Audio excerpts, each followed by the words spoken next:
pense qu'il va être un petit peu trop tard pour aller à la piscine quand même.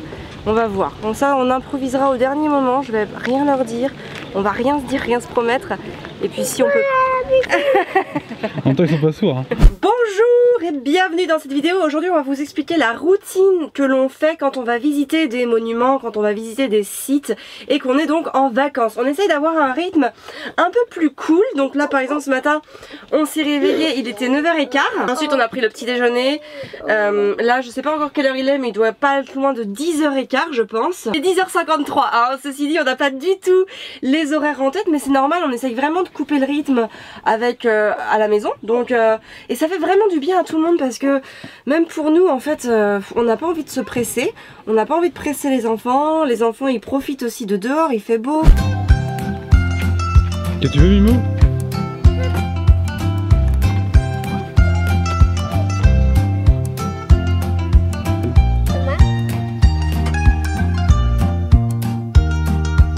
Donc bah, on va vous expliquer comment ça se passe, comment on fait pour manger du coup, et puis comment on fait par rapport au rythme des enfants.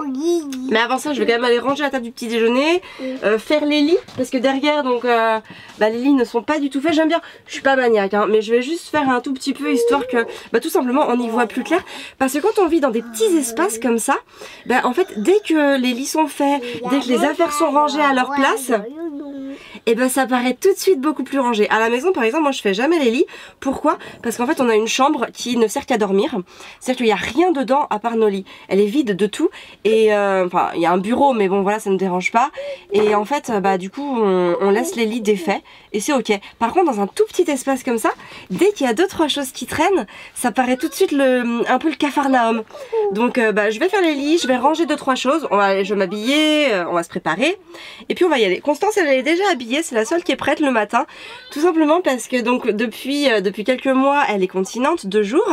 Et en fait elle est quand même incontinente la nuit. Et donc je lui enlève sa couche le matin parce qu'elle me demande vraiment tout de suite de l'enlever. Et en fait directement je l'habille.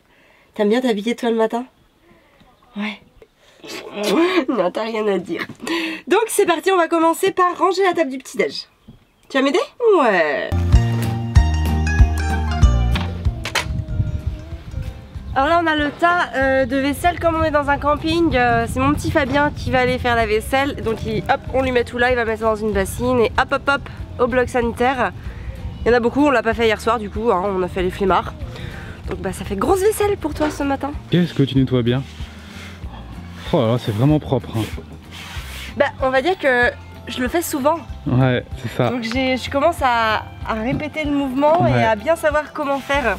Ouais, c'est bien en même temps, c'est quelque chose que tu maîtrises, donc autant que tu le fasses. Ouais. C'est propre, hein, vraiment. Hein. Tu veux essayer? Regarde comment on fait. Vu que tu maîtrises, je vais peut-être pas t'embêter avec ça. Regarde.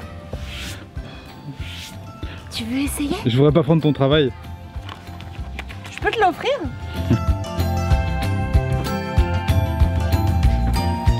Voilà, donc là on refait les lits vite fait. Le but c'est pas de faire des lits au carré, c'est vraiment de faire en sorte que ce soit plus net visuellement. Puis aussi on va ranger les petites choses qui traînent, donc par exemple les pyjamas, ils sont là. En général les enfants les posent au pied de leur lit ou directement dans le placard, mais c'est beaucoup plus rare. Et en fait du coup ici on a un panier, enfin un rangement pour les pyjamas. En fait il est vide hein, puisqu'on a nos pyjamas sur nous. Et donc voilà, on met les pyjamas là, comme ça ils sont là, moi j'ai encore le mien sur moi, mais je vais aller prendre ma douche, donc je le mettrai après. Et puis voilà, je vais prendre des petits messages. En fait il y en a une, en fait je lui répondais à elle parce qu'elle me disait: je trouve dommage que vous mettiez en avant l'éventuel achat d'un camping-car vis-à-vis de vos abonnés. Même si c'est sûrement pratique et fun dans un sens, il me semble qu'au vu de vos convictions écologiques et économiques, que ce genre de mise en avant est très contradictoire. Les camping-cars sont extrêmement chers, consomment énormément et polluent beaucoup. De plus c'est une mode qui dans nos sociétés de consuméristes prend une ampleur phénoménale qui ravit les lobbyistes. Bref, je suis contre vous, vous en doutez. Dommage de vous voir cautionner ce genre d'achat. Belle journée près de chez moi.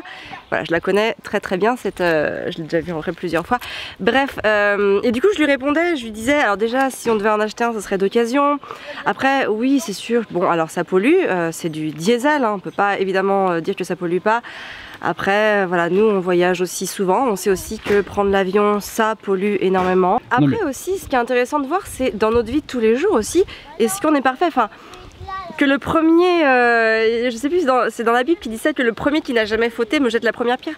Et c'est un peu ça en fait, c'est qu'à un moment, nous on fait attention sur beaucoup de choses à la maison, on fait attention voilà, à notre économie, à notre consommation, à notre façon de vivre. On essaye de connecter les enfants à la terre, bien évidemment. La perfection n'existe pas. On prend l'avion, on part en camping-car et c'est ok. Et des fois, on va aussi consommer des trucs qui sont pas du tout zéro déchet ou pas du tout bio ou des choses comme ça. Et c'est ok parce qu'on ne peut pas lutter, enfin on ne peut pas être de front sur tous les combats. Il y a un moment, il faut aussi savoir profiter de la vie, il faut aussi savoir profiter des choses qui nous font plaisir. Il faut aussi vivre dans le monde dans lequel on vit. On ne peut pas vivre dans un monde qui n'existe plus. Ce monde-là, sans avion, sans voiture, sans zéro déchet, enfin sans déchets ni rien de tout, c'était un monde qui existait il y a quelques centaines d'années, sûrement. Aujourd'hui, il n'existe plus, donc il y a un moment aussi, il faut faire partie de ce monde. On peut en prendre soin, mais malheureusement on est obligé de vivre dedans et donc il y a des moments on est obligé d'acheter des choses. Je suis sûre que en allant au supermarché, toutes les personnes qui m'envoient parfois des messages comme ça et qui vont dans des supermarchés cautionnent aussi des industries qui vont mettre en péril énormément d'autres choses. Donc il y a un moment, voilà, il faut juste essayer de se dire comment faire pour vivre le mieux possible sans que ça devienne une contrainte de vivre et sans qu'on soit obligé de ne plus pouvoir assumer ce qu'on fait. Il y a un moment, c'est ok. Je vous rappelle que ce camping-car, il nous a été prêté par Campers, c'est eux qui l'ont financé. Et moi je suis trop content qu'il ait financé, donc je kiffe faire leur pub. Donc il y a les liens sous la vidéo et je vous mettrai même le lien aussi de Vincent et Anne-Sophie. C'est leur camping-car, il est près d'Angers et si vous voulez le louer, je vous mets aussi le lien. Ça peut être sympa. Et je trouve très intéressant le commentaire qu'a eu Amélie sur le camping-car que apparemment c'est un truc de lobbyiste, de consumériste. J'avoue que là, je l'avais pas vu venir. Bon, parfois comme ça arrive. Bien évidemment qu'on n'est pas cohérent sur tout. On essaie de faire un peu de zéro déchet, mais tout n'est pas zéro déchet. Pour nous, il y a des choses qui sont importantes. Par exemple, ne pas acheter d'assiettes de verre en plastique, c'est pour pique-niquer. On n'achète jamais ça. Mais on achète par contre des coton-tiges. Donc c'est pas cohérent. Mais bon, si chacun fait un tout petit peu, c'est bien, tu vois. Dans notre monde, en 2020, dans lequel on vit, il y a des gens qui arrivent à vivre 100% zéro déchet, sans électricité, pas de voiture, avec leur vélo. Donc c'est bien, c'est super. Mais moi j'en connais pas. Je connais pas de personnes qui sont 100% cohérents. Et en fait, ce que ça montre, c'est que quoi que tu choisisses dans la vie, quoi que tu fasses, que ce soit avec tes enfants, au niveau professionnel, dans tes choix de carrière, de tout, il y aura toujours quelqu'un à qui tu n'as pas demandé l'avis, qui viendra te dire c'est pas bien, toujours. Donc c'est ok en fait, il faut accepter ces trucs-là. Généralement, ces gens qui viennent critiquer, c'est pas des gens qui sont forcément hyper alignés avec eux-mêmes. Là, je pense que cette personne, j'ai été voir un petit peu son compte Instagram, elle vit vraiment dans le zéro déchet, dans un truc un peu alternatif, mais pour envoyer ce type de commentaire, c'est que c'est pas sûr qu'elle le vive bien en fait. Bon, c'est un avis, je me trompe et je trouve qu'elle le vit très bien, mais quand tu vis très bien les choses, tu vas pas critiquer les autres en fait. Toi, tu es aligné avec ce que tu fais, et si tu veux que les autres te suivent, si c'est important pour toi, c'est en montrant l'exemple, c'est en les accompagnant et surtout pas en critiquant. À partir du moment où tu critiques quelqu'un, tu sais que c'est terminé, la personne se ferme et n'écoute pas. Et surtout en plus qu'on sait, c'est pas vraiment justifié puisqu'un camping-car, celui-là, il consomme du 11 litres au 100. On a déjà eu des voitures qui consommaient plus que ça parce que justement c'était des voitures qui coûtaient pas très cher et même un camping-car ça coûte cher. Et alors si t'as les moyens de t'acheter un camping-car, achète-toi un camping-car. Oula, ça va Titou? Oui. T'es installé? Non. Assis-toi ma toute bête. Non, c'est normal en fait, il est vraiment bien calé. Hop, je te mets ta ceinture? Oui. J'ai peur. Non, t'as pas à avoir peur. C'est normal d'avoir peur, mais en fait, s'il y a vraiment rien, tu risques rien, ma chérie. D'accord? Ça bouge un petit peu, mais tu sais, après, ça va se stabiliser avec papa. Il est 12h30 là, donc on a vraiment pris notre temps. Il y a à peu près 8 km pour aller au château de Chambord de forêt. Donc ça va être plutôt sympa. Il y a 40 minutes à peu près pour y aller. Donc bonjour. Bonjour. Donc ça va être cool, on va faire une belle balade et puis en arrivant, du coup en fait on va se restaurer. Donc comme ça permet de manger là-bas. Et alors soit en général, soit on mange au restaurant, soit on prévoit un pique-nique. Là j'avoue c'est Chambord, j'ai envie de me faire plaisir. On va manger face au château, donc on va sûrement se faire un restaurant, enfin c'est sûr puisqu'on n'a pas prévu de pique-nique. Et en fait après comme ça on fait la visite en tout début d'après-midi, les enfants ont pu se reposer, manger, se restaurer. Puis on revient, ils pourront se reposer et tout, puis après je pense qu'on fera un saut à la piscine. Mais on vous emmène d'abord à Chambord.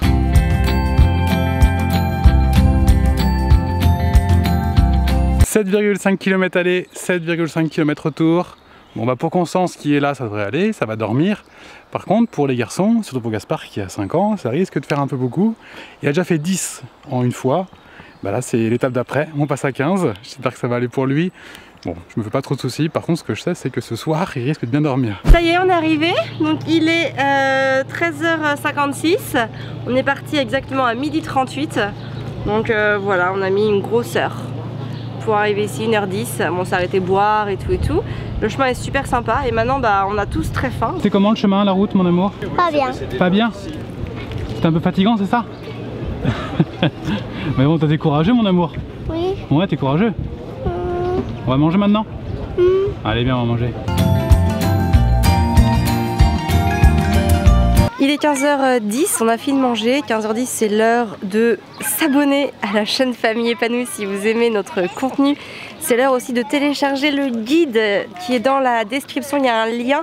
En fait, c'est les 4 concepts pour être en paix et en joie chaque jour, ou en tout cas pour cheminer vers cet objectif. Voilà, ces 4 concepts très simples à penser chaque jour dans son quotidien pour se sentir mieux, pour se sentir plus serein et plus épanoui. Avec Famille Épanouie, si vous ne nous suivez pas encore, sachez que la vocation de cette chaîne, c'est vraiment de vous aider à améliorer d'une part la relation avec votre enfant et d'autre part la relation avec vous-même. Donc ce petit guide, je l'ai créé spécialement pour vous aider dans votre cheminement. Les enfants finissent leur glace et on vous emmène à l'intérieur de ce superbe château que j'attendais depuis des années de visiter.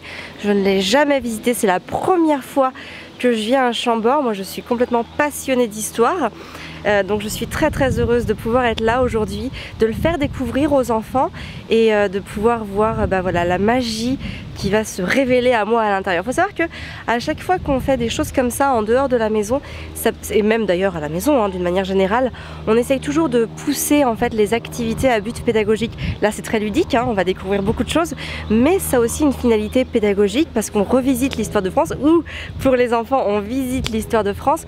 En tout cas c'est toujours un moyen excellent de voilà, simplement de les sensibiliser au fait que il y a l'histoire, il s'est passé des choses avant nous, des choses parfois extraordinaires, parfois moins bien aussi, et puis on les voit ensemble, on aborde beaucoup de choses, ils posent leurs questions, on y répond. Si on ne sait pas, c'est ok, on regarde sur notre ami Google ou Wikipédia ou sur les guides que l'on peut trouver dans les boutiques souvenirs ou qu'on a déjà pris en fait à la bibliothèque ou même emprunté des fois, mais à nos parents ou à des amis. Et puis voilà, on cherche ensemble et je trouve que c'est intéressant parce que c'est aussi important pour les enfants qui se disent oui, on ne sait pas tout et c'est normal, mais quand on ne sait pas quelque chose, c'est ok. On se pose la question et on cherche la réponse.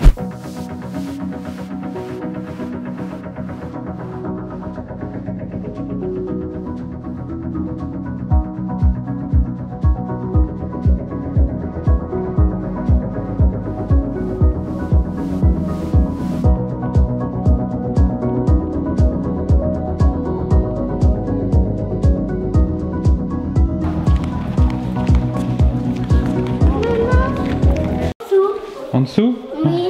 En dessous, si ça casse, on tourne. On tombe dans quoi?